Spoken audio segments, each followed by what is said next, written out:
Il lockdown per coronavirus ha bloccato per qualche settimana i cantieri della rigenerazione urbana, ma si potrà presto ripartire con nuove regole. Questo era emerso il 18 aprile scorso al termine di una videoconferenza con i progettisti dei cantieri comunali e gli amministratori e tecnici di Palazzo Rosso.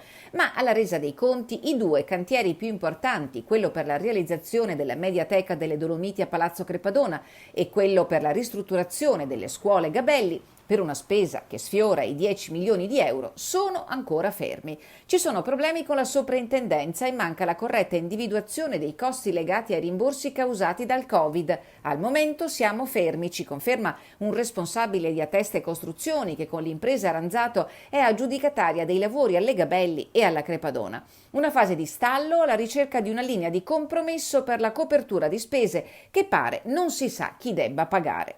I rapporti con il comune di Belluno sono sempre stati buoni, dice ancora Ateste, ma non vorremmo si innescasse un contenzioso. L'assessore all'urbanistica Franco Frison si dichiara sereno.